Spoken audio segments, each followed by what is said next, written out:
बिस्मिल्लाहिर्रहमानिर्रहीम। अस्सलाम वालेकुम नाजरीन, आप देख रहे हैं मेरा यूट्यूब चैनल एस्ट्रोलॉजर मौज़ूम ख़ान और मैं हूं मौज़ूम ख़ान। मेरी हमेशा से ये ख्वाहिश रही है कि ये जो चैनल मैंने बनाया है इसकी वजह से दूसरों का किसी न किसी तरीके से फ़ायदा किया जाए और वो जो तोहमात हैं उनको जहन से निकाला जाए और वो जो एस्ट्रोलॉजर्स और आमलीन, ख़ुसूसन आमलीन हजरात, ये जिस वहम में लोगों को डालकर लूटते हैं उनसे उनकी जान बख्शी किसी तरीके से हो सके। तो ये मेरा चैनल बेसिकली इल्म की प्रमोशंस के लिए है, ना कि आपको आपका हफ्ता कैसा रहेगा, आपका दिन कैसा है, इस तरह के ढकोसलों में घुमाकर आपका वक्त ज़ाया किया जाए। बहरहाल अभी कुछ दिनों की बात है कि एक बार हमारे जानने वाले हमारे पास आए हुए थे, तो उन्होंने कहा जी मैंने एक एस्ट्रोलॉजर को अपना जायचा दिखाया और उन्होंने कहा जी आपका सैटर्न इन एक्वेरियस है, तो आप पर तो 60 लग गई है और आपको ये है कि आप मुझसे एक धागा बंधवाएंगे, मैं आपको एक धागा बांधूंगा तो आप ठीक हो जाएंगे और ये अमल आपको साथ करने होंगे। दूसरा, मुझे कल किसी ने क्वेश्चन भेजा है जी कि काला कपड़ा अगर कोई मैं पहनूं तो क्या मुझे काला कपड़ा पहनने से पहले सदकात देने होंगे। इसी तरह मैं थोड़ा माजी की तरफ जाऊँ तो हमारा एक स्टूडेंट था, तो मुझे तकरीबन हर एक दिन के बाद नाखून काटता हूँ क्योंकि नाखून मुझे अच्छे नहीं लगते। तो एक दिन मैं बाल कटवा के आ गया तो उन्होंने कहा जी आप नाखून रोज़ क्यों काटते हैं, मंगल वाला दिन, आज तो मंगल का दिन है, मंगल वाले दिन तो नाखून नहीं कटाने चाहिए। मैं कहा जी वो क्यों, आप खुद एस्ट्रोलॉजर हैं, आप गुरुजी, तो आपको तो ये पता होना चाहिए कि मंगल वाले दिन नाखून काटने से नहुसत फैलती है। अच्छा जी, तो आप ऊपर से आपने बाल कटवा दिए मंगल वाले दिन। तो मैं कहा फिर मंगल वाले दिन तो कहते हैं कि बाल कटवाना नहीं चाहिए, नहाना भी नहीं चाहिए। ओ यार, मैंने कहा तो कौन से दुनिया में तुम रहते हो, तो इसलिए कौन सी दुनिया में तुम रहते हो। तो उन्होंने कहा जी हम तो यही सुनते हैं और हम तो इसी तरह करते हैं। मैं तो मंगल वाले दिन ना बाल कटवाता हूँ ना नाखून कटवाता हूँ, क्योंकि वो मंगल का दिन है। मंगल तेज धार चीज़ों को डील करता है, चुरियों को डील करता है, नेल कटर्स को डील करता है, कट वोंड सर्जरी को डील करता है। मैं तो ये काम ही नहीं करता। अच्छा जी, तो नहाता तो मैं बिल्कुल भी नहीं हूँ उस दिन, ख़ास दिन, क्योंकि नहाने से कोई ऐसी चोट लग सकती है, कोई ऐसा नुकसान हो सकता है। तो ये वो तोहमात हैं। इसके अलावा और भी बहुत सारी तोहमात हैं। धागे मुख्तलिफ रंगों के बांधना, नगीने पहनना, गले में लॉकेट लटका देना इस गर्ज से कि मेरी ये किसी तरीके से मेरी हिफाजत करेगा, नाउज़ुबिल्लाह अल्लाह नहीं करेगा ये करेगा, और काले कपड़े पहनना तो सदका देना। ये आमरीन हजरात जो हैं, मेरी इनसे गुजारिश है कि अल्लाह के वास्ते अपने चंद पैसों के लिए लोगों को इस हद तक गुमराह ना करें। मैंने कभी कल वीडियो बनाई है और अगर उस वीडियो में आप कमेंट्स में देखें तो एक आदमी ने खुद उसमें कमेंट्स लिखे हैं जी मैं एक खुद ज्वेलर हूँ, बहुत महंगे नगीने जो मैं खुद फ़रोख्त करता हूँ और मेरे पास आमरीन एस्ट्रोलॉजर्स ये हज़रात आते हैं और मुझसे ये नगीने लेकर जाते हैं और ये आगे जाकर फ़रोख्त करके फिर उनसे पैसे कमाते हैं। तो ये अगर सोर्स ऑफ एनर्जी है यहाँ तक तो ठीक है, अगर ये तो उनकी तकदीरें ठीक करता तो फिर जो बेच रहे हैं उनकी तकदीरें भी ठीक होनी चाहिए थी। इसलिए सबसे पहले ये समझिए कि एस्ट्रोलॉजी है क्या और लोग इसे क्या समझते हैं। एस्ट्रोलॉजी कतई तौर पर कोई गैब का इल्म नहीं है। और मैंने कई एस्ट्रोलॉजी को ये भी सुना है कि जो मुझ में इंट्यूशंस आती हैं तो मैं इंट्यूशंस में एस्ट्रोलॉजी को यूज़ करके आता हूँ। हमारे एक दोस्त हैं, उन्होंने कल रात ये बात हो रही थी, वो मेरे स्टूडेंट भी हैं, तो उन्होंने मुझे बताया जी मैं एक मोहतरमा के पास गया था तो उन्होंने मुझे कहा कि आपकी ज़िंदगी में आपकी मौत पहले हो जाएगी और आपकी बेगम जो है वो बच जाएगी। तो उन्होंने कहा कि मैंने मोहतरमा से पूछा कि आपने ये कैसे पढ़ा, तो उन्होंने आगे से कहा वो असल में वो मुझे इंट्यूशंस होती हैं, तो ये मुझे एस्ट्रोलॉजी में इंट्यूशंस की ज़रूरत होती है। एक जेन्युइन एस्ट्रोलॉजर को कतई तौर पर एस्ट्रोलॉजी करने के लिए किसी इंट्यूशन की ज़रूरत नहीं होती, क्योंकि जब आप कैलकुलेट कर रहे हैं, जब आप मैथ्स की कन्फिग्रेशन कर रहे हैं, जब आप एनालिसिस कर रहे हैं, जब आप एक टेबल पढ़ रहे हैं, तो टेबल को तो मेमोराइज किया जाता है, इसमें इंट्यूशन की क्या बात है। एस्ट्रोलॉजी कैलकुलेशंस के थ्रू एक चार्ट पढ़ने का नाम है और बस इसलिए मैं बार बार ये कहता हूँ, जो बातें लोगों को बहुत चुभती हैं, कि एक एस्ट्रोलॉजर अल्लाह की पहले से लिखी हुई तहरीर को थ्रू एस्ट्रोलॉजिकल लैंग्वेज पढ़ने की कोशिश करता है, लेकिन दूसरे लोग इसको ये पोर्ट्रे करते हैं कि ये जो सैयारे हैं इनके असरात आपके ऊपर पड़ते हैं, जिसकी वजह से आपकी ज़िंदगी में ये जो आपके साथ इवेंट होते हैं ये सारे आपके उन असरात की ज़ेर असर होने की वजह से होता है। मैं इसके अगेंस्ट एक काउंटर आर्गूमेंट करता हूँ कि अगर असरात पड़ रहे हैं तो एक एस्ट्रोलॉजर के पास कौन सा ऐसा गैजेट है जिसको लगाकर वो इन असरात को गेज करता है कि इतनी शिद्दत तक या इतनी डिग्री तक या इतनी इंटेंसिटी में इस वक्त आप पर रेज पड़ चुकी हैं उन प्लैनेट्स की और अब ये होने वाला है। तो ये जो दो डिफरेंट कॉन्सेप्ट्स हैं, इसीलिए मैं ये कहता हूँ कि ये झूठ बोलते हैं, ये आपको गुमराह करते हैं और असरात का नाम डालकर आप पर मुख्तलिफ तरीक़ों से पैसे कमाने के लिए इन्होंने ये सारा सिस्टम चलाया हुआ है।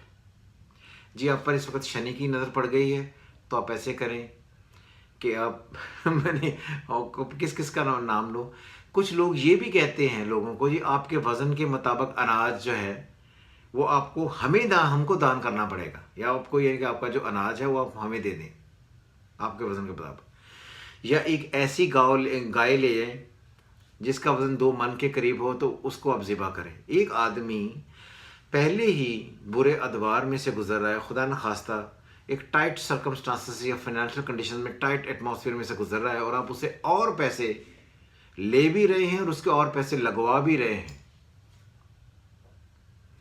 हमारे एक और दोस्त है, बहुत बड़े शायर हैं, उनके वो बेटी का शोहर है, उनसे एक दफ़ा कुछ क्रिमिनल एक्टिविटीज़ हो गई या अग्रेशन में उन्होंने कुछ फायर कर दिया, उन पर केस चल पड़ा। तो वो एक एस्ट्रोलॉजर उनके पास जाता रहा, तो उन्होंने कहा जी उन्होंने कम अज़ कम मुझसे को 200-300 कौवे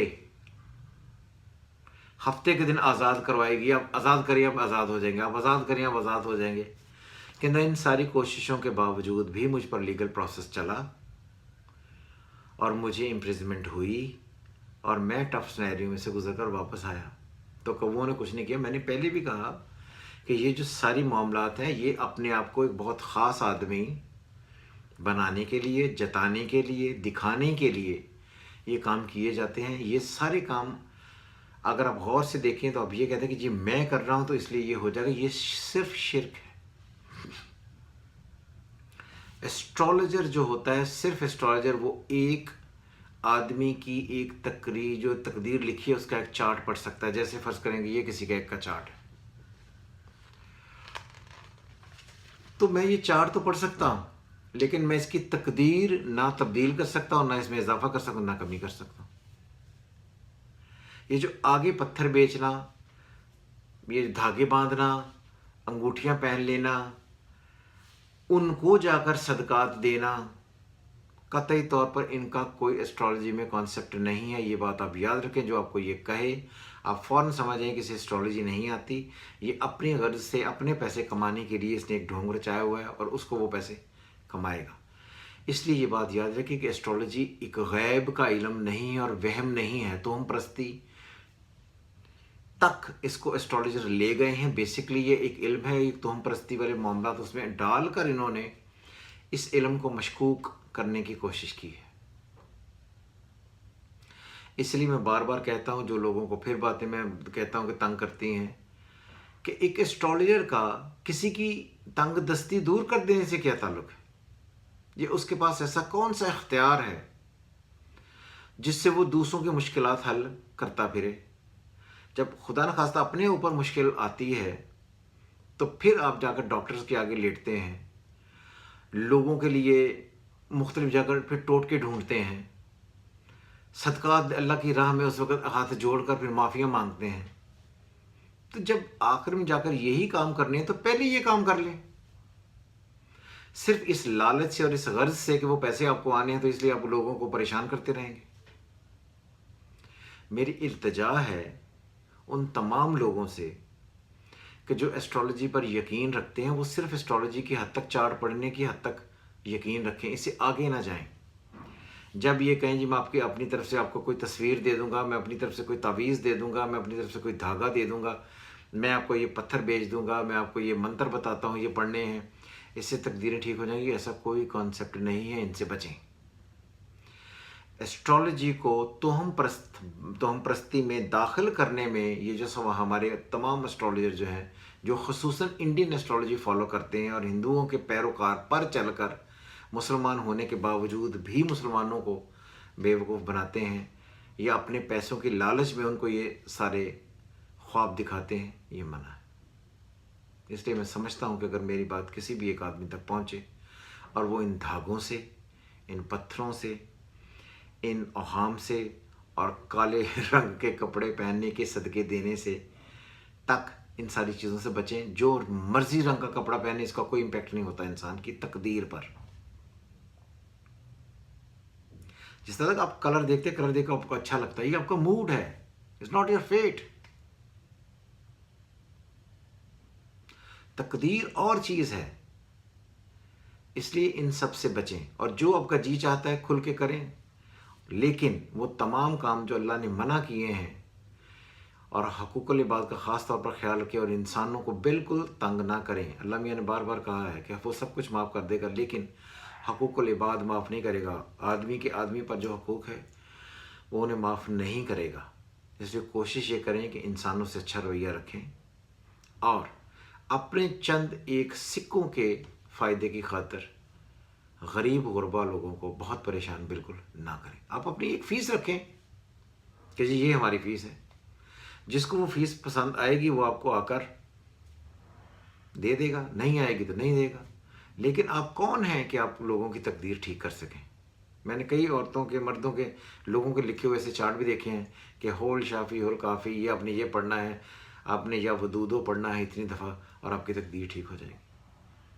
अल्लाह से रिक्वेस्ट कर अपने खुद करें, वजीफ़े करने, अल्लाह का नाम लेने, अल्लाह से रिक्वेस्ट करने, दुआ मांगने में कतई तौर पर कोई शर्म नहीं आनी चाहिए। करें, क्योंकि उसका मालिक अल्लाह है। लेकिन जब एस्ट्रोलॉजर आपको ये कहे, तो एस्ट्रोलॉजर कोई आलमी दीन नहीं होता, वो एक प्रोफेशन जो है उसका एक मालिक, यानी कि उसका एक्सपर्ट है। बस वो आपकी रीडिंग दे देगा। लेकिन जब वो आपको 60 70 का 90 गिनाए, आपको बंदिश गिनाए, आपको पत्थर देने के लिए ज़बरदस्ती कोशिशें करे, आपको फ़लाँ रंग का कपड़ा ना पहनने की कोशिशें, बात बताए कि ये नहीं पहनना, फ़लाँ दिन आपको मैं धागा बांध दूंगा, आपका मुकद्दर खुल जाएगा, आप पर 60 सती लग चुकी है, यूँ हो जाएगा, मैं यूँ कर दूंगा, इन सारी चीज़ों से मुकम्मल तौर पर बचें। इंसान की पूरी ज़िंदगी, टोटल ज़िंदगी अल्लाह के हुक्म के ज़ेर असर है। जब वो चाहता है तब हो जाता है, जब वो नहीं चाहता वो नहीं होता। इसलिए अल्लाह कुरान में कहता है वो तुम्हें ज़रूर फाका कशी, जान व माल के नुकसानात और आमदनियों के घाटे में मुब्तला करके तुम्हारी आजमाइश करेगा। तो ये अल्लाह का हुक्म है। ये एस्ट्रोलॉजर उस हुक्म को ठीक नहीं कर सकते। इनकी क्या औकात है कि ये अल्लाह को अपनी मर्ज़ी से मनाकर अपने रास्ते पर ले आए? ऐसा नहीं होता। सो इन सारी चीज़ों से बचें। उम्मीद करता हूँ कि आपको इस वीडियो को अगर आप थोड़ा सुनेंगे तो आपको तोहम परस्ती का और एस्ट्रोलॉजी का कॉन्सेप्ट क्लियर हो जाएगा, जिससे आपकी ज़िंदगी में कुछ तो फ़ायदा हो ही सकेगा। अपने नए क्वेश्चंस मुझे ज़रूर सेंड कीजिएगा ताकि मैं उनके जवाब दे सकूँ। हमेशा की तरह खुदा हाफिज़। पाकिस्तान जिंदाबाद।